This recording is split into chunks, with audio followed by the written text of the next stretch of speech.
સત્સંગમાં આવીને આપણે બે વાત સિદ્ધ કરવાની છે. એક, મહારાજની ઉપાસના દ્રઢ કરવી. ઉપાસના સિદ્ધ કરવી એટલે દ્રઢ કરવી. અને ઉપાસના દ્રઢ કર્યા પછી મહારાજ જે કરાવવા માટે આ બ્રહ્માંડમાં પધાર્યા છે, પોતા જેવા પુરુષોત્તમ રૂપ કરીને અનંતને અનાદિ મુક્તની સ્થિતિ કરાવી છે.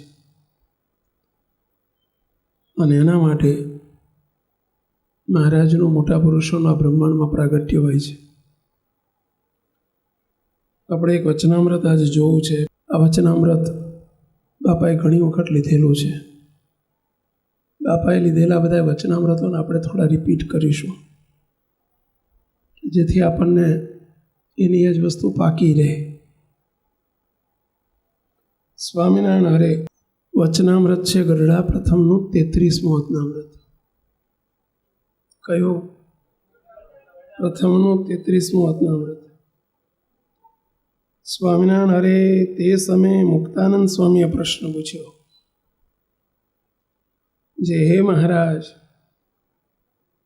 આપને પ્રસન્ન કરવાના સાધન અનંત પ્રકારના શાસ્ત્રમાં કયા છે, પણ તે મધ્યે એવું એક સાધન કયું જ બળવાન છે જે સમગ્ર સાધન કરે જેવા ભગવાન પ્રસન્ન થાય તેવા એક સાધને કરીને હે મહારાજ આપ રાજી થાઓ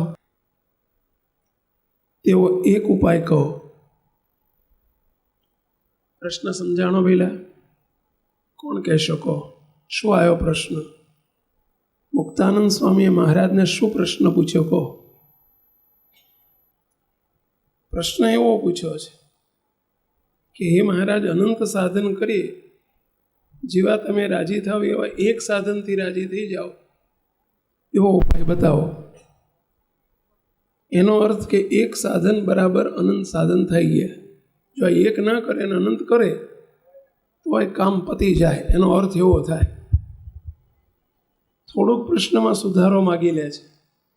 શું સુધારો કરવો પડે? કહો, શું સુધારો કરવો પડે? નહીં તો અર્થ એવો થઈ જાય કે એક ના હોય ને અનંત હોય તો ચાલે. તો શું સુધારો કરવો પડશે? કહો મહારાજ. અનંત સાધન ના કરીએ પણ દયાળુ આ એક જ સાધન કરીએ તો રાજી થઈ જાવ. અનંત સાધન ના કરીએ એવું ના કહેવાય. કહો વસંતભાઈ. અનંત સાધન રાજી કરવાના કર્યા હોય પણ આ એક સાધન ન કર્યું હોય તો અધૂરા રહે છે, પણ આ એક કર્યું હોય તો બધા સાધન પૂરા થઈ જાય છે. અનંત સાધને પણ જેવા રાજી નથી થતા એવા હે મહારાજ તમે એક સાધનથી રાજી થઈ જાઓ એવું કયું સાધન છે? આટલો સુધારો કરીએ આપણે કે અનંત સાધન કરે તોય તમે જેટલા રાજી ન થાવ. સાધન એટલે શું? કહો, તમને ખબર છે? પેલા સાધન કોને કહેવાય? કારણ કે સાધનની ખબર ના હોય સાધન કોને કહેવાય? ભગત ખ્યાલ નથી ને સાધન? ના, જો સારું થયું ને પૂછ્યું, એ તો આખું કોળું શાકમાં જતું રહે. કંઈ વાંધો નહીં. અનંત સાધન. સાધન એટલે શું? તમે અહીં દર્શન કર્યા મહારાજને? ઉપર દર્શન કર્યા હતા? ઉપર નથી ગયા? ઉપર હતો ને? તો દર્શન બાકી છે. જો દર્શન કરવાની સાધન, દંડવત કરીએ ને સાધન, માળા કરીએ ને સાધન કહેવાય, પ્રદક્ષિણા કરીએ ને સાધન કહેવાય, ધ્યાન કરીએ ને સાધન કહેવાય, માનસી પૂજા કરીએ ને સાધન કહેવાય, પૂજા કરીએ ને સાધન કહેવાય, તપ કરીએ કંઈક સોમવાર મંગળવાર બુધવાર કરીએ ભગવાનને રાજી કરવા તો સાધન કહેવાય. હવે સાધનનો અર્થ સમજાણો પહેલાં. હવે આ બધું શું કરવા કરીએ? ભગવાનને રાજી કરવા, મહારાજને રાજી કરવા કરીએ છીએ. સાધન માત્ર શાના માટે કરવાના? પૂજા કરવાની. શાના માટે? રાજી કરવા. આપણે મંદિર આવીએ શું કરવા? ભગવાનને રાજી કરવા. કંઈક તપ જપ કરીએ શાના માટે? રાજી કરવા. 5 માળા કરીએ શું કરવા? રાજી કરવા. એકાદશી કરીએ શાના માટે? રાજી કરવા. આ બધા ભગવાનને રાજી કરવાના સાધન કહેવાય. પરંતુ એ બધું કરે પણ એક સાધન એવું છે કે જે અનંત સાધન કરે આવા તો પણ ભગવાન જેનાથી પ્રસન્ન ન થાય એવું એક સાધનથી ભગવાન રાજી થઈ જાય એવું કયું સાધન છે, એવો કયો ઉપાય છે કે અનંતથી રાજી ના થાય, એવા એકથી રાજી થઈ જાય એવો પ્રશ્ન મુક્તાનંદ સ્વામીએ શોર્ટકટ પૂછ્યો છે. હવે અનંત કરવાનો વેત નથી, કારણ કે આપણી એક તો માંડ મંદિર આવતા હોય ત્યાં અનંત સાધન ક્યાં કરવા? બોલો, માંડ સવારમાં ઉઠીને પૂજા થતી હોય, વધારાની 5 માળા ફેરવાનો ક્યાં ટાઈમ છે? કોના ટાઈમ છે? અને ટાઈમ હોય તો કોને કરવી છે આ જમાનો? ક્યાં કરવી? 5 દંડવત ના થતા હોય ત્યાં 20-25 ક્યાં કરવા? એકાદશી માંડ થતી હોય, 11 હાંજ પડે ને એમ થાય કે મારી મમ્મી રોટલી બનાવતી હતી ને હું જમતો હતી, દાડા કેદી આવશે? હવે એ ક્યાં બીજા સાધન થાય, ઉપવાસ થાય? કહો ભાઈ, હવે બીજા સાધન તો થાય એવા નથી. એટલે મુક્તાનંદ સ્વામીનો કહેવાનો અર્થ એવો છે કે હે મહારાજ, આ આયુષનો કોઈ નિર્ધાર નથી, આ આયુષનો કોઈ નિર્ધાર નથી. છે પેલા કોઈ આપણે 70 વર્ષ જીવવાના જેવું કંઈ નક્કી છે? અને હે મહારાજ, અનંત સાધન કરવાનું રહી જાય અને રાજીપો જતો રહે, એના કરતાં મહારાજ એવો શોર્ટકટ બતાવો ને, તમે ટૂંકો ઉપાય બતાવો ને કે જે એક કરીએ તો બધા આવી જાય અંદર, ઓલ ઇન વન. આ આપણા જેવા મફતિયા માટે મુક્તાનંદ સ્વામીએ પ્રશ્ન પૂછ્યો. કોના માટે? મફતિયા માટે. આપણે બધા બીજું કંઈ કરીએ કેમ નથી. એટલે મહારાજ મુક્તાનંદ સ્વામી આપણી ઉપર દયા કરીને આપણે ટૂંકામાં પતી જાય બધું, એના માટે થઈને આવો પ્રશ્ન પૂછ્યો. મહારાજ એક એવો શોર્ટકટ બતાવી દો ને, ટૂંકો રસ્તો બતાવી દો ને કે જેનાથી મહારાજ તમે બહુ રાજી થઈ જાઓ અમારી ઉપર, એવો ઉપાય બતાવો ને. આવો પ્રશ્ન પૂછ્યો. હવે મહારાજ શું જવાબ આપે સાંભળજો. મહારાજ એનો જવાબ એવો જ શોર્ટકટ આપ્યો. મહારાજ કે ગમે એટલા સાધન કરે, પછી શ્રીજી મહારાજ બોલ્યા, જે એક જ સાધને કરીને અમે રાજી થઈ જઈએ એ કહીએ છીએ તે સાંભળો. અનંતની વાત જવા દો, એકમાં રાજી થઈ જઈએ એવા અનંત કરો તો રાજી ન થઈએ એવો એક ઉપાય બતાવે છે મહારાજ, શોર્ટકટ બતાવે છે કે અમારો દ્રઢ આશરો. શું ઉપાય બતાવ્યો પેલા? અમારો દ્રઢ આશરો, કે જે આશરામાં કોઈ પ્રકારની પોલ ન હોય. અમારો દ્રઢ આશરો એ જ સર્વે સાધનમાં મોટું સાધન છે, સર્વે કરતાં મોટું સાધન છે. તેણે કરીને અમે રાજી થઈએ છીએ. અને એ આશરો મહારાજે આગળ દ્રઢ આશરો કીધો, આગળ મહારાજ એક શબ્દ વધારીને બોલ્યા, અને તે આશરો અતિ દ્રઢ જોઈએ. કેવો જોઈએ? દ્રઢ આશરો નહીં, અતિ દ્રઢ આશરો જોઈએ. અતિ દ્રઢ આશરો જોઈએ કે જે આશ્રામાં કોઈ પ્રકારની પોલ રહે નહીં. લ્યો, આટલું કરીએ તો બધું મહારાજનો રાજીપો ઢગલો મળી જાય.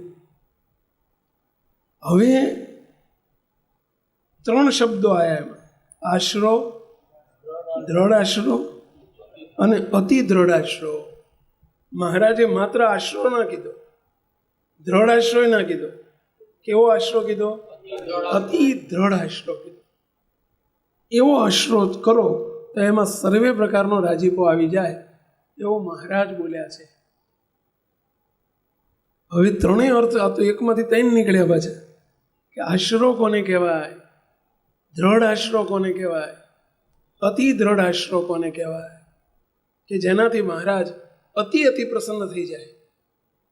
ચાલો, કોણ કહેશો? તિલક ચાંદલો કરે, મંદિર આવતા થાય, પૂજા કરે, એને આશરો કહેવાય. અને મહારાજને સર્વોપરી જાણે એ દ્રઢ આશરો કહેવાય. તેજના સમૂહમાં છે એ જ પ્રત્યક્ષ. તાળી પાડો પેલા, હવે તાળી પાડો. અક્ષરધામમાં છે એટલે ક્યાંક છે, અધર છે એમ નહીં. આ અક્ષરધામમાં જ છે, તેજના સમૂહમાં. અક્ષરધામ એટલે શું? મહારાજની મૂર્તિમાંથી નીકળતો તેજનો સમૂહ, એ જ અક્ષરધામ. તો આ તેજના સમૂહમાં જ છે, એટલે કે અક્ષરધામમાં જ છે, સદા પરભાવમાં જ છે એમ સમજવું. બીજું સ્વરૂપ આના સિવાય બીજું કંઈક તેજોમય છે એવું જો સમજાય, આ સિવાય બીજે હજુ અક્ષરધામમાં છે એ તેજોમય છે, હજુ બીજું અક્ષરધામ છેટું સમજાય તો એ આશરામાં પોલ કહેવાય. પણ આ અક્ષરધામમાં જ છે, તેજના સમૂહમાં જ છે. અક્ષરધામમાં છે એટલે તેજના સમૂહમાં છે. બીજે અધર કંઈક છે અને અક્ષરધામ જુદું છે એવું જો સમજાય તો એ આશરામાં પોલ કહેવાય. આશરો એટલે કે કંઠી ધારણ કરી હોય, તિલક ચાંદલો કરતા હોય, મંદિરે આવતા હોય, એ આશરો. જો એ માત્ર આશરો કહેવાય. ખરેખર તો એ આશરો નથી. ખાલી કંઠી બાંધી તિલક ચાંદલો કર્યો અને મંદિર આવતા જે કરતા હોય બગડું પાંચું નાખી દીધું, આ આશરો નથી. પણ તિલક ચાંદલો કરીને કંઠી બાંધી છે એટલે આશરો નથી એવું કહીએ તો એને ખોટું લાગે, એટલે આશરો છે એવું કહેવાય. બાકી ખરેખર જો મહારાજની નિષ્ઠા ન હોય તો એ આશરો કહેવાય જ નહીં. તિલક ચાંદલો કરવો 2 પૈસાનો સત્સંગ, કે 2 પૈસાનો સત્સંગ છે. તિલક ચાંદલો કર્યો અને કંઠી બાંધી 2 પૈસાનો સત્સંગ, એને આશરો ન કીધો. પરંતુ આપણે જો આશ્રયમાંથી કાઢી નાખીએ તો એમ થાય કે સારું આપણે તિલક ચાંદલો કરીએ, રોજ મંદિર આવીએ અને આશ્રય નહીં. બાપાશ્રીએ વાતોમાં તો એવું કીધું કે જો સર્વોપરી ઉપાસના ન હોય અને હરિભગત પણ હોય અને સાધુ હોય તો હોય, એ સ્વામિનારાયણનો છે જ નહીં. બાપાશ્રીની પહેલા ભાગની 107મી વાત બોલો, આશ્રયમાંથી જ કાઢી નાખ્યો. પરંતુ છતાંય તિલક ચાંદલો કરે છે, કંઠી બાંધી છે, તો આપણે હાવ કાઢી નાખતા નથી. એને આશરો કહેવાય. પણ દ્રઢ આશરો શું? મહારાજને આવા સર્વોપરી અન્વય વ્યતિરેકપણે જાણે અને એમનો આશરો કરે તો એને દ્રઢ આશરો કહેવાય. તો એને બીજે ક્યાંય ભાર પ્રતીતિ રહે નહીં. અને ભાર પ્રતીતિ રહે તો એ આશરો માત્ર છે, દ્રઢ આશરો નથી. મહારાજ સિવાય કોઈનો ભાર પ્રતીતિ ન રહે. હવે આમાં એક શબ્દ એવો વાપર્યો કે એમાં કોઈ વાતની પોલ ન હોય. પોલ એટલે શું ભાઈ? આ પોલ કોને કહેવાતી હશે? ચલો કોણ આંગળી ઊંચી કરશો? પોલ કોને કહેવાય? એમાં કોઈ વાતની પોલ ન હોય. પોલ એટલે શું? પોલ કોને કહેવાય? કહો ભાઈ,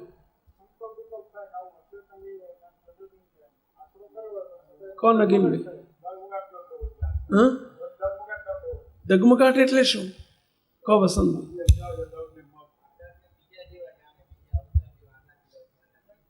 તેજના સમૂહમાં જે મહારાજ છે એ અને જે પ્રતિમા છે એને અલગ માને.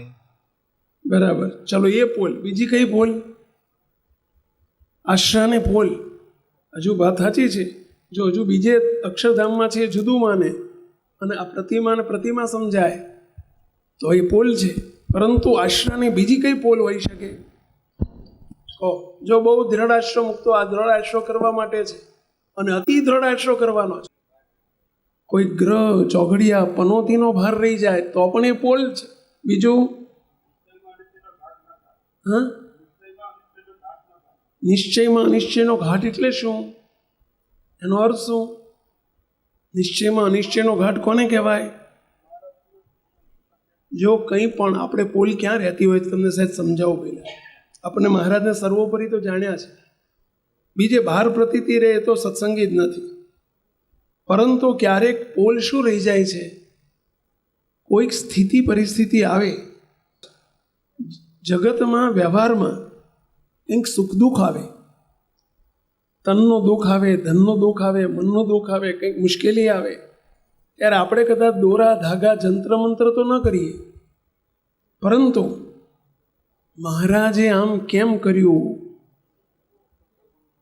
ભગવાને આમ કેમ કર્યું, આવો વિચાર પણ જો આવી જાય તો એ પોલ, એ નિશ્ચયની પોલ કહેવાય, આશાની પોલ કહેવાય. બોલો, ભગવાને આમ કેમ કર્યું? કર્યું કોણે કર્યું? મારી મરજી વિના રે કોઈથી તરણું ન તોડાય.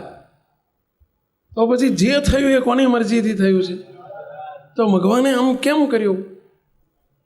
કંઈક હેતુ હશે, કંઈક આપણી ભૂલ હશે, એટલે ભગવાને આપણને શિક્ષા કરી હશે. આપણી ભૂલ સુધારવા માટે વિચારીએ. આપણે આટલી બધી ભક્તિ કરીએ છીએ, આટલી બધી સેવા કરીએ, તો ભગવાને આમ કેમ કર્યું? તો આ પોલ કહેવાય. સુખ દુઃખ આવે ને આપણને ડગમગાટ કંઈ પણ થઈ જાય કે આટલું ભજન કરીને મરી ગયા તોય ભગવાન આપણી હામુય નથી જોતા, આવો વિચાર આવે તો પણ પોલ કહેવાય, આશાની પોલ કહેવાય. પતિવ્રતાની ભક્તિમાં ફેર હોય તો આશાની પોલ કહેવાય.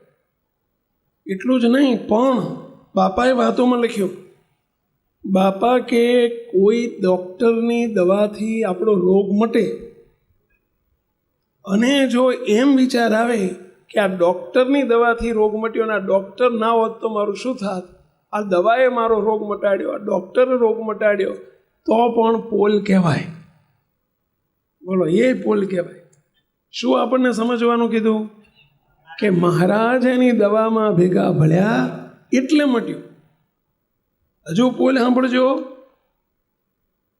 ઘણી વખત આપણને દીકરાનો, દ્રવ્યનો, સત્તાનો, સંપત્તિનો ભાર રહી જતો હોય છે. આપણે તો 2 દીકરા છે, કયાગરા છે, આપણને ઘડપણમાં વાંધો આવવાનો નથી. આ પોલ. બોલો, આને પોલ કહેવાય, કારણ કે દીકરાનો આધાર થઈ ગયો. આપણી જોડે પૈસા છે, 25-50 લાખ રૂપિયા છે, એટલે આપણને કદાચ છોકરા ના રાખે ને તો આપણે કંઈ વાંધો આવવાનો નથી. આ પોલ. બોલો, એ રૂપિયાનો આધાર થઈ ગયો.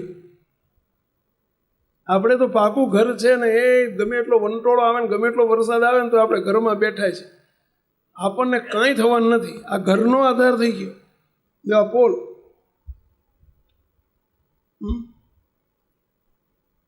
અમારા ઘરવાળા છે એટલે મને વાંધો નથી, ડોશી બેઠા છે એટલે આપણને હમણાં વાંધો નથી. જો આ પોલ. ડોશીને ડોહાનો આધાર રહે કે મારે હજુ ડોહા છે એટલે વાંધો નથી. આ ડોહાનો આશરો થઈ ગયો. બોલો, ડોહાનો આધાર બંધાઈ ગયો. આ પોલ. આપણે તો ગાંધીનગરમાં ઠેઠ ઓળખાણ છે, દિલ્હીમાં ઓળખાણ છે, એટલે આપણને કંઈ તકલીફ આવે ને આપણે તો તરત ફોન કરીએ ને મેં પોલીસ આવી જઈશ. જો આ વિચાર આવે તો પણ પોલ. હા, એ ઓળખાણની પોલ, ઓળખાણનો આધાર થઈ ગયો. આવું તો સારું બહુ રહ્યા છે આપણને. જોજો, આ દ્રઢ આશાની પોલ કહેવાય. અરે હજુ આગળ, આ મેં કર્યું ને હું જ કરી શકું એવો વિચાર આવે તો પણ પોલ. બોલો, એ આપણો આધાર થઈ ગયો, આપણું બળ થઈ ગયું.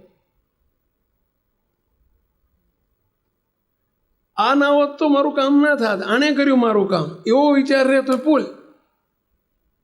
લ્યો, તમે કહેશો કે મારું શું સમજવું, બધું મહારાજે જ કર્યું ને મહારાજ જ કરવાના છે. બોલો, આપણે 50-100 વીઘા જમીન હોય, જોજો આપણે 100 વીઘા જમીન છે, કંઈ વાંધો નહીં, આપણે કંઈ વાંધો આવવાનો નથી. આ પોલ. એ દ્રવ્યનું બળ થઈ ગયું, સંપત્તિનું બળ થઈ ગયું, પોતાનું બળ થઈ ગયું, વ્યક્તિનું બળ થઈ ગયું. એક હરિનું બળ રહે એ દ્રઢ આશ્રય, એક મહારાજનું જ બળ રહે. વાતમાં ઘણી વખત આપણને વાતે ચીતે નપાસ થઈ જઈએ છો.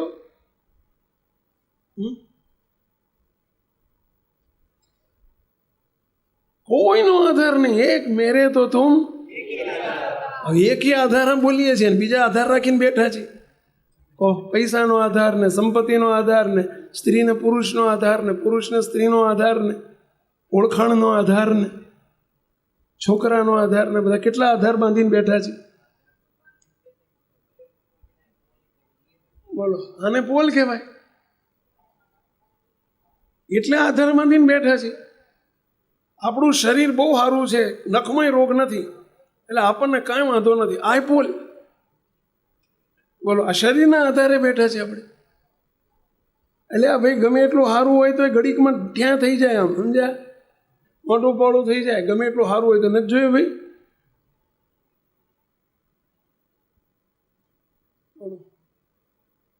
શરીરનો આધાર, પોતાના શરીરનો આધારે ના ચાલે. મારી જોડે 10 જોડી કપડાં છે, હમણાં કપડાં નહીં હોય ચાલશે, આપણે તોય લીલા લે, આપો લ્યો.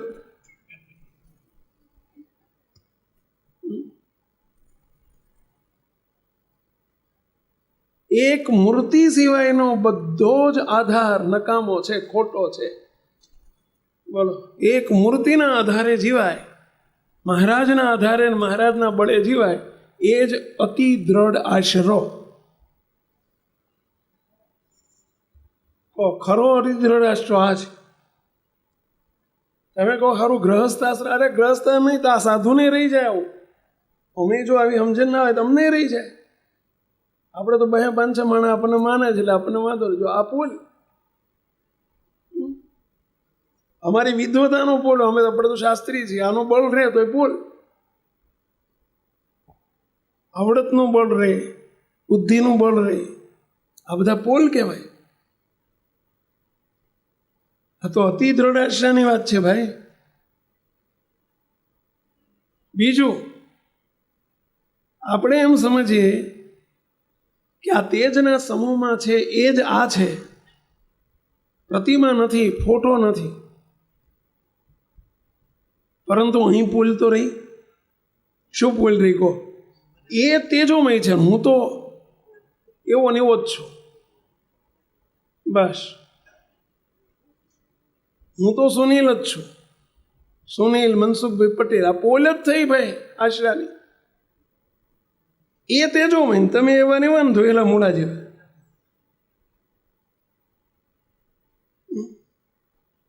તો શું સમજવું? જો એ જ તેજોમય છે, એવો કૃપા કરીને મને પણ અનાદિ મુક્ત કરીને મૂર્તિના સુખમાં રાખ્યો છે, રાખ્યો છે, રાખ્યો છે.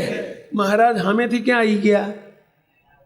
સામેથી અનાદિ મુક્તની લટકે મહારાજ ક્યાં આવી ગયા? કહો જોઈએ, કેટલું છેટાપણું જુદાપણું રહ્યું. આ અતિ દ્રઢ આશરો. નહીંતર હજુ ત્યાં આશરો કર્યો, પરંતુ એ તેજ સામે તો રહ્યા, કેટલું છેટું રહ્યું કહો જોઈએ. અને છેટું રહ્યું ત્યાં સુધી વીમો ખરો કે નહીં ભાઈ? ત્યાં સુધી જોખમ ખરો કે નહીં? ત્યાં સુધી માયા વિષ્ટિત રહ્યા કે નહીં? દેહ ભાવ સોતા હોય એટલે વાસના નડે કે નહીં? કામના નડે કે નહીં? દેહ ભાવના બધા દોષ નડે કે નહીં? અને એ મહારાજ સીધા જ તે જ્યારે મહારાજ સાથે અંતરાય રહિતની સ્થિતિ, એ વિચારમાં રહેવાય પ્રતિલોમ પણ, એ અતિ દ્રઢ આશરો. ખરો અતિ દ્રઢ આશરો એ છે. અને જ્યારે એ આવે ત્યારે જે કીધું ને, પત્ની ના રહે ને પતિ ના રહે ને એમનો ઘરે ના રહે ને કુટુંબે ના રહે ને પૈસાય ના રહે ને આ પૈસાનો આશરો અને કુટુંબનો આશરો અને સ્ત્રીને ડોશીને ડોહાનો આશરો ને ડોહાને ડોશીનો આશરો, આ બધું કેમ રહે છે? પોતે ડોહો રહે તારે ને, પણ પોતે આપણને મૂર્તિમાં લઈ લીધા છે એ વિચારમાં રહીએ તો કોણ રહ્યું કહો છે? પ્રભુદાસ રહ્યા, કોણ રહ્યું કહો? હવે કોનો? એ દ્રઢ આશરો, અતિ દ્રઢ આશરો. આપણને આ બધું રહી જાય છે જ્યાં સુધી એ પોલ છે.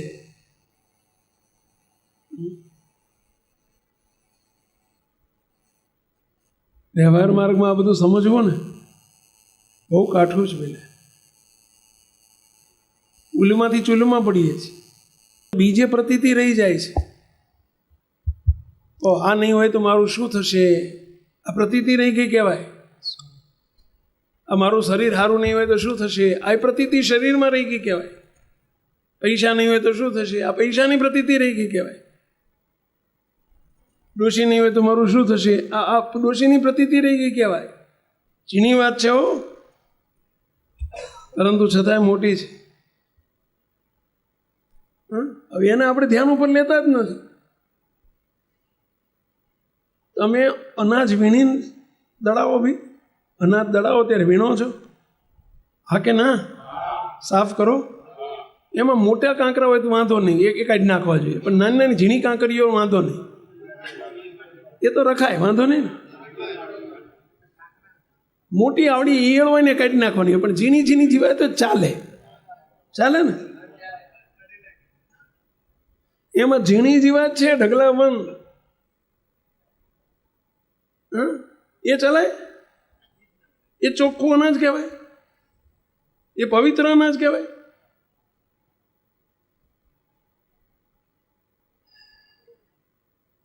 જોજો કોઈ ધામમાં જાય આ લોકોમાં અને આપણને એમ થાય ઘર મારા બાપુજી જતા રહ્યા, હું શું કરીશ? જો આશરાની પોલ કહેવાય. બાપના આશ્રય જીવીએ છીએ આપણે, કામના આશ્રય જીવીએ છીએ. ઠીક છે, અવરભાવમાં કહેવું પડે, બોલવું પડે, પરંતુ આપણે એ આશ્રાની પોલ કહેવાય. ડોસીને ડો ધામમાં જતો રહે, રો કકળ કરે, ઘર હોય હું શું કરી, ડોવા જતા હોય શું કરે, આ આશ્રાની પોલ.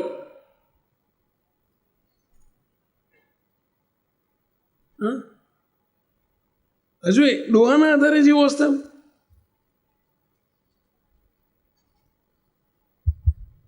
આપણા એક હરિભગત બેન હતા, એમના હસબન્ડને કેન્સર થયેલું. એ બેનના હસબન્ડને કેન્સર, તે એ બહુ સત્સંગી નહીં, અને આ બેન બહુ પાક્કા સત્સંગ. એ નાની ઉંમર, બેનની 30 વર્ષની ઉંમર, અને પેલા ભાઈની 32-33 વર્ષ. 33 વર્ષે એને કેન્સર થયું, મહારાજ એમને લઈ લીધા. હજુ 2 બાળકો હતા, નાના હતા, દીકરી ને દીકરો હતા, 2 5 વર્ષ અને 3 વર્ષ. અને બેન વિધવા થયા.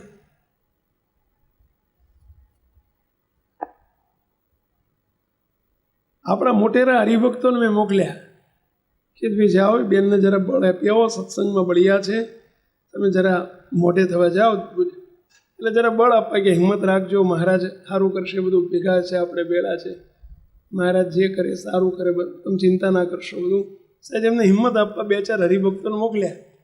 પેલા બેન શું કહે છે ખબર છે? તમે હિંમતનો એક શબ્દ ના બોલતા હો, મને સંપૂર્ણ હિંમત જ છે. હું અત્યાર સુધી જીવતી હતી એમના આશ્રય જીવતી જ નથી, હું તો મહારાજના આશ્રય જીવું છું. અને મારા હાચા પતિ તો એ છે, એ તો કોઈ દાડ ધામમાં જાય એવા નથી, એટલે ભગવાન કોઈ દાડ જાય એવા છે પહેલાં, એ તો સદાય છે ને છે જ. એટલે મારા આલોકના પતિ જતા રહ્યા, એનાથી કે હું નિરાધાર નથી થઈ ગઈ. જેના આધારે હું જીવું છું એ તો છે એમ છે જ. એટલે મને મારું રૂવાડું નથી આવડતું, કાંઈ થવાને છોકરાનું શું થશે મને વિચાર જ નથી આવતો. છોકરા એમના છે, એ મહારાજના છે, હું એમની છું.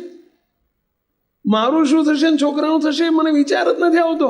એટલે તમે કાંઈ હિંમત આપવાની વાત જ ના કરશો. મને પૂરેપૂરી હિંમત છે કે મારો ધણી બેઠો છે.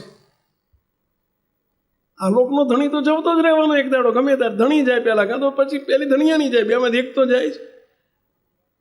પણ જે અજર ને અમર છે એવા અમર વર તો મારા છે જ. હવે આને દ્રઢાશ્રો કહેવાય. જો કાંઈ નહીં, છે જ. કોઈ સંકલ્પ કે કોઈ સંશય જ નથી. આ દ્રઢ આશરો કહેવાય. મોટા સંતોએ કીર્તનમાં લખ્યું કે ગીરધારી રે સખી, ગીરધારી રે સખી, ગીરધારી મારે નિર્ભયા ખોટ નાણું, નિર્ભયા ખોટ નાણું ગીરધારી. શું શબ્દ વાપર્યો? મારે નિર્ભય અને અખોટ. આમ કયા નાણાની વાત છે ભેલા? ગિરધારી. ગિરધારી એટલે કોણ ભેલા? મહારાજ આપણું અખોટ નાણું છે. નિર્ભય નાણું છે, જેનો કોઈ ભય નહીં. ઓલું નાણું તો તમે હુતા હોય તો લૂંટાઈ જાય, ખૂટી જાય, છૂટી જાય, કોઈક પડાઈ લે, બધું થાય. અને આ નાણું કોઈ પડાઈ શકે પેલા? હવે આ નાણાંનો આશરો, ખરો આશરો આને કહેવાય કે આ નાણાંનું બળ રહે, એનું નામ આશરો. ઓલું તો ખર્ચું ના ખોટે ને ચોર ના લૂટે, નાણું તમારી જોડે ગમે એટલું હોય તો એ રીતે ખર્ચ્યું ખૂટી જાય કે ના ખૂટી જાય પેલા બેંકમાં પૈસા પણ હું વાપરવા જ માંડો ખૂટી જાય કે ના ખૂટી જાય આ નાણું ખૂટે એવું છે ખર્ચ્યું ના ખૂટે ને ચોર ના લૂટે ખર્ચ્યું ના ખૂટે ને ચોર ના લૂટે દામની પેટે રે ગાંઠે દામની પેટે રે ગાંઠે બાંધ્યું ના છૂટે ગાંઠે બાંધ્યું હોય તો ઓલું નાણું છૂટી જાય ખિસ્સામાં પડ્યું હોય તો પાકીટ ખોવાઈ જાય બને કે ના બને પણ આ નાણું કોઈ દાડો ખોવાય એવું છે ચોરાય એવું છે લૂંટાય એવું છે હવે એ કદાચ ઓલું ગયું તો આપણા મુનીસ બાપા બિરાજતા હતા મુનિ સ્વામી અને મુનિ બાપા જોડે એક જણો આવીને રોવા માંડ્યો અરે સ્વામી કે શું થયું લ્યા કે હું કેસ હાર્યો કોર્ટમાં કેસ હાલતો હશે તેનો ચુકાદો હશે હું કેસ હાર્યો સ્વામી કે કેસ એટલે વાળ એટલે વાળ હારી ગયો એમ હું રોવે છે કે આ ભગવાન ઓછા જતા રહ્યા છે આપણી જોડેથી મહારાજ તો આપણા સ્વયં બિરાજ્યા છે એનું બળ રાખીને હું આ મોટા પુરુષની રીત તો જો આને દ્રઢ આશરો કહેવાય હવે આપણને કંઈક અપડાઉન વ્યવહાર છે એટલે થાય અને આપણે તરત સુખીને દુઃખી થઈ જઈએ સમજી લેવું કે આનો હજુ આશરો નથી ને આનું બળ નથી એટલે બીજી કંઈક વસ્તુ મળે એટલે આપણે સુખી થઈ જઈએ છીએ બીજી કંઈક વસ્તુ જતી રહે એટલે આપણે દુઃખી થઈ જઈએ છીએ સુખ અને દુઃખ તો આને આશ્રીને રહેલા છે ભાઈ એ ભગવાન મળ્યા છે પણ આ સમજણ થવી ને આવો દ્રઢ આશરો થવો ને બહુ અઘરો છે બહુ અઘરો છે કંઈક વસ્તુની એ તો જાય ને એનું બળ છે એના બળથી આપણે સુખિયા રહેવાનું નૈનપુરના દેવજી ભગત અને એમનો એકનો એક દીકરો ધામમાં ગયો વીવરનો નૈનપુરના દેવજી ભગતનો એકનો એક દીકરો ધામમાં ગયો દેવજી ભગતને એમના ઘરના બોલો કોઈને રડવા ના દીધા 20 વર્ષનો દીકરો ધામમાં ગયો કોઈને રડવા ના દીધા મહારાજનો દીકરો હતો મહારાજે લઈ લીધો એમાં રડવાનું શું હોય બોલો બે જણા હવે એક દાડો અગ્નિ સંસ્કાર પતાવીને બે જણાએ વિચાર કર્યો કે આ જેટલા કાણિયા મોકાણિયા આવશે કાણિયા મોકાણિયા એટલે સમજે ને પેલા વ્યવહાર કરવા આવે કાણિયા જ કે ને શું કહે ને આ કાણ કરવા આવે બધા કાણિયા કહેવાય અને મોકાણ વાળે એનું નામ કહેવાય મોકાણિયા કહેવાય સમજ્યા અને જેટલા આવશે એટલે બધા રોશે ને કૂટશે ને જુવાન મહિનું છે એટલે પહેલાંના જમાનામાં જુવાન મહિનું થાય ને તો લોકો કૂટતા જોયું હશે છાતી કૂટે અને કૂદાકૂદ કરે તમે જુઓ તો ધમ પછાડા કરે જુવાન મરણું હોય તો ઘરડામાં એવું ના કરે પણ જુવાન મરણામાં એવું થતું પહેલાંના જમાના હવે તો બધું ઓછું થઈ ગયું કે આ બધા કૂટશે ને રોશે ને સારું ભગવાન બોલાવશે બે જણા જો સત્સંગીની રીત કેવી હોય અને બે જણા વિચાર કર્યો કે આપણે તમે ગઢડા જતા રહો આ ભગત કહે છે દેવજી ભગત કે એમના ઘરના કે તમે ગઢડે જાઓ ઘરમાં ઘી ઘણું પડ્યું છે ઘીના ગાડવા લઈને ગઢડે જાઓ ત્યાં જઈને બધા મહારાજને સંતોને રસોઈ આપી આવો અને હું વગડે જતો રહું અહીં ઘરે તાળું મારી દઈએ જેટલા આવશે એટલે પાછા જશે હવે વ્યવહારથી રીત આખી જુદી છે રીત જગત છે ન્યારી જગતને ભગતને કોઈ દાડો બને જ નહીં બેને બોલો એ માટલું લોટલાનું ભરીને લોટનું માટલું ભરીને ખેતરી જતા રહ્યા ત્યાં જઈને રોટલા કરીશ ઠાકોરજી ધરાઈને જમીશ દેવજી ભગતના ધર્મપત્ની ગઢપુર પહોંચ્યા ઘીના ગાડવા આપ્યા મહારાજ જમવા બેઠા હતા અને મહારાજને લોંદો ભાઈને ઘી આપ્યું થાળમાં મહારાજ કે ક્યાંથી પધાર્યા તો કે નૈનપુરથી આવ્યા છે ઓકે ઓળખાણ કરે કે દેવજી ભગતના ઘરના છે તો કે દેવજી ભગત સુખી તો છે ને ત્યારે શું બોલ્યા ઘરવાળા શું બોલ્યા જઈને રોવા ના માંડ્યું શું બોલ્યા મહારાજ દેવજી ભગત તમે મળ્યા ત્યારથી સુખી જ છે પરંતુ હવે ઓર સુખી થયા ઓર એટલે વધારે સુખી થયા કેમ આ સુધી દેવજી ભગતને ચિંતા રહેતી હતી શાની ચિંતા રહેતી હતી કમાવાની નવા મકાન કરવાની નવી ઉપાધિ કરવાની કંઈક છોકરો મોટો થશે કંઈક જોશે પણ દેવજી ભગત તારે દીકરાને તમે ધામમાં લઈ લીધો, મહારાજ મૂર્તિના સુખમાં લઈ લીધો. એટલે દેવજી ભગતને નિરાશ થઈ કે 20 વર્ષથી મહેમાન આવ્યો તો ઘેર તમે બોલાવી લીધો. મહેમાન શબ્દ વાપર્યો. છોકરાના આધારે જીવતા હોત તો રો કકળ કરત કે નહીં, પોક મૂકેત કે નહીં, માથા પછાડત કે નહીં. હવે એ આધાર ગયો, પણ આ આધારે જીવતા હતા એ આધાર જાય એવો જ કોઈ દાડો એમનો નહીં. આપણો આધાર કોઈ દાડો આને બનાવ્યો હોય તો જાય એવો છે પહેલાં. પણ આપણને દીકરાનો આધાર, પત્નીને પતિનો આધાર, પતિને પત્નીનો આધાર, એના જ આધારે જીવીએ છીએ. એટલે આપણને દુઃખ ને સુખ ને હરખ ને શોક એનો થાય છે. આ દ્રઢ આશરો નથી હો, આશરામાં પોલ છે, સમજો. મહારાજ કેટલા રાજી થયા. મહારાજ કે ધન્ય છે આ દેવજી ભગતના ઘરના, ને અભણ છે, ભણેલા નથી, પણ આખા શાસ્ત્રનો સાર એમને મોઢે કરી નાખ્યો છે. મહારાજ આવું બોલ્યા હો, શાસ્ત્રનો સાર મોઢે કરી નાખ્યો કહેવાય. શું કયો શાસ્ત્રનો સાર? શું શાસ્ત્રનો સાર? હું અને મારું આ ત્યાગવું એ શાસ્ત્રનો સાર. છેલ્લાનો 39મું સર્વશાસ્ત્રનો આટલો જ સિદ્ધાંત છે, આટલો જ સાર છે કે હું અને મારું ટાળવું. મારો છોકરો છે ને હું એની માં છું, એ ભાવ જ કાઢી નાખ્યો. મહારાજનો હતો ને મહારાજે લઈ લીધો. બોલો, આખા શાસ્ત્રનો સાર મોઢે, અભણ બહીને.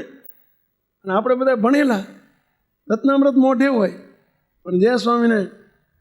અને પાછા અમારે તો શુદ્ધ ઉપાસના છે. અરે તારો ભલો થાય તારો. બોલો, કેટલા ભાર રાખીને બેઠા છીએ આપણે. અમારા અમદાવાદમાં 15-20 વર્ષ પહેલાંની વાત છે. અમદાવાદમાં એક મનુભાઈ ગોહેલ હતા, વાડજમાં રહેતા હતા. મનુભાઈ ગોહેલ હરિભગત, અને વાડજ વિસ્તારમાં રહે. એમને મહારાજે 2 દીકરા આપેલા. મોટો દીકરાને કેન્સર થયું, ધામમાં જતો રહ્યો. નાના દીકરાની કિડની ફેલ થઈ ગઈ. 2 પરણેલાઓ. મોટો દીકરો પરણેલો હતો, 32 વર્ષે મહારાજ એને લઈ લીધો. 3 વર્ષ પછી, 2-3 વર્ષ પછી નાનો દીકરો એ પરણેલો હતો, એને ઘેર 2 બાળકો હતા. મોટા દીકરાને 2 બાળકો, અને નાના દીકરાને ભગવાને લઈ લીધો. ઉપરા ઉપરી 2 દીકરાને મહારાજે લઈ લીધા. 2 દીકરાને 2 લઈ લીધા. હવે ડોહા ડોશી 60 વર્ષના. હવે 60 વર્ષની ઉંમરે 2 દીકરા ધામમાં જતા રહે. જેના છોકરાને વહુઓને સાચવવાની જવાબદારી કોની આવી ગઈ? પેલા ડોહાની આવી ગઈ. આ જગ્યાએ આપણે હોઈએ તો કલ્પના કરીએ તો નથી, એટલે દુઃખ નથી થતું. પણ રેલો નીચે આવે ત્યારે ખબર પડે ભાઈ. 2 દીકરા, જુવાન દીકરા, એક 28 વર્ષની ઉંમરે અને એક 32 વર્ષની ઉંમરે ધામમાં જતા રહે. હવે ડોહો પડી ભાગે કે ના પડી ભાગે? બોલો.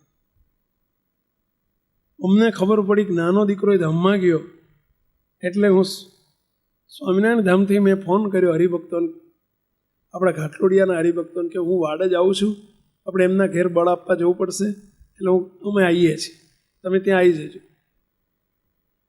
વાડજમાં એક નિગમ એપાર્ટમેન્ટ છે, ત્યાંય રહેતા. બોલો, સોસાયટીની બહાર અમે ગાડી ઊભી રાખી. હરિભક્તોએ જઈને કહ્યું કે સ્વામી આવે છે, 1.5 કલાક આપની પાસે મોઢે થવા બેસવા. દોવા સમજી ગયા કે સ્વામી કેમ આવે છે. શાના માટે જતા હતા અમે?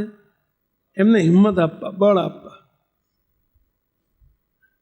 મનુભાઈ સોસાયટીના નાકે ઉભેલા, રાહ જોઈને. બોલો, અમારી અમે ગાડીમાંથી ઉતર્યા અને કહ્યું, મનુભાઈ જય સ્વામિનારાયણ, દુઃખી ન થતા. આમ જ્યાં હું કહેવા જાઉં ને ત્યાં મનુભાઈ શું કહે છે? સ્વામી સૂતક છે એટલે હું જય સ્વામિનારાયણ કહીને અડતો નથી, પણ સ્વામી આપને આવવું હોય તોય ભલે, અને પાછું જોવું હોય તોય ભલે. સ્વામી આપ મારી કોઈ ચિંતા ન કરશો, હું દીકરાના આધારે જીવતો જ નહોતો, હું તો મહારાજના આધારે જીવતો. બીજું, એમની વહુઓને, મારા ઘરવાળાને, એમની બેયની વહુઓ અને બાળકોને મેં નાનપણથી આ જ્ઞાન આપ્યું છે કે આપણે ભગવાનનો જ આશરો રાખજો, મહારાજનું જ બળ રાખજો.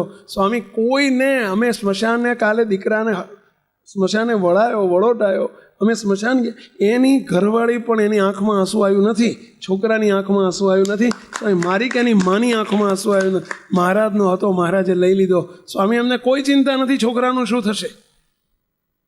સ્વામી મને મારું શું થશે ચિંતા નથી, છોકરો જતા રહ્યા, 2 દીકરા, મારું શું થશે? સ્વામી એની માને ચિંતા નથી કે દીકરા વગર અમારું શું થશે, એની ઘરવાળીઓને ચિંતા નથી કે અમારા ધણી વગર અમારું શું થશે. તમે કહેશો છોકરા જોડે બનતું નહીં હોય ને એટલે આવું હશે, કદાચ બનતું ના હોય એટલે આવું હશે. એવું નહોતું. મહારાજનું બળ હતું, દ્રઢ આશરો હતો. બોલો મને કે સ્વામી તમે આવો તો ભલે પધરામણી કરવી હોય, બાકી અમને કાંઈ નથી. સ્વામી આપને પાછા જોવે તમે જઈ શકો છો, આપણો સમય ના બગાડશો.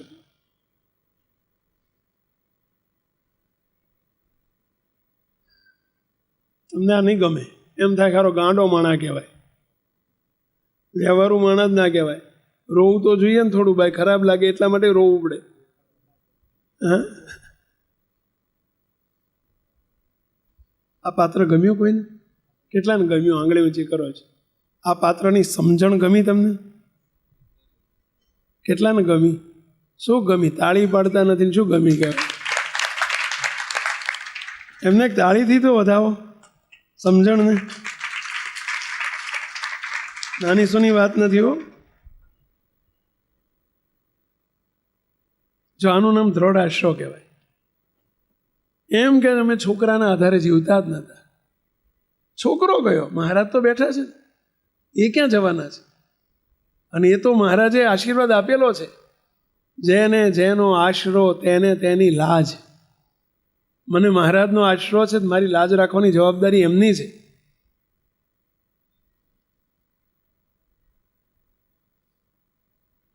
તો આ સમજણ કહેવાય. આપણે સામાન્ય અર્થ કરી નાખ્યો આશરાનો, બસ મહારાજ સિવાય કોઈને પ્રતીતિ ના હોય એટલે. આ પ્રતીતિ કેટલી રહી જાય છે જુઓ, જરા તપાસો. અહીંયા શિયાળ ગામ છે, બાવળાની બાજુમાં શિયાળ છે. બાવળાથી આમ મને લાગે છે નળ સરોવર જતા રસ્તામાં આવે. ધરજી ને મેણી ને શિયાળ ને એવું બધા આવે ને ગામ જોડે.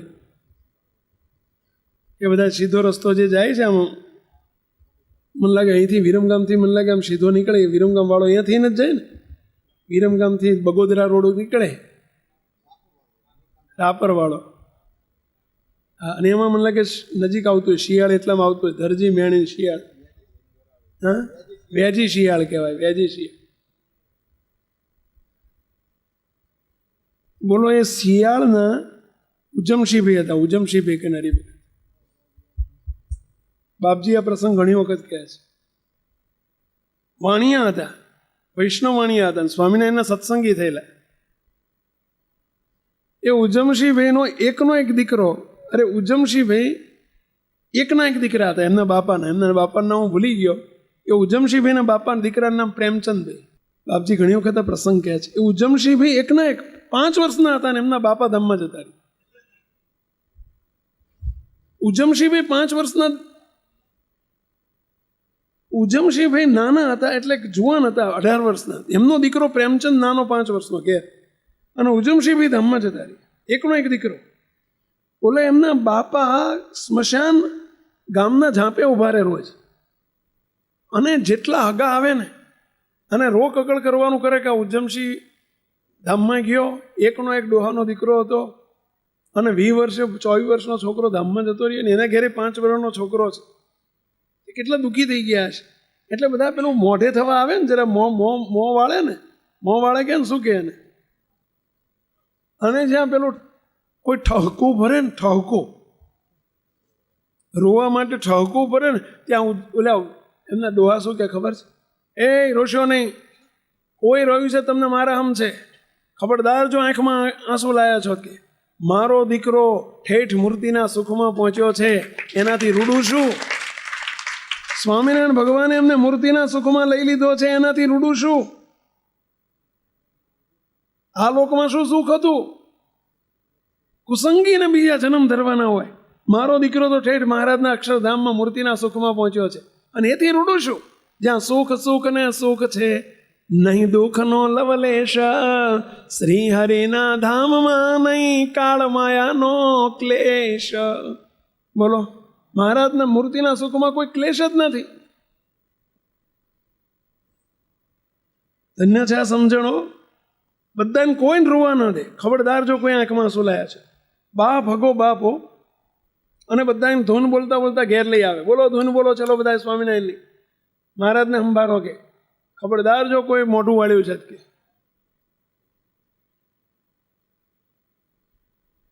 તો આશરો એક કહેવાયા કે ધણીનો આશરો છે. આ વિડીયો જો આપને પસંદ આવ્યો હોય તો તેને લાઈક કરો અને શેર કરો. અને હા, આવા જ લેટેસ્ટ વિડીયો મેળવવા માટે SMVS કથા ચેનલને સબસ્ક્રાઈબ કરવાનું અને બેલ આઇકોન પર ક્લિક કરવાનું ન ભૂલતા હો.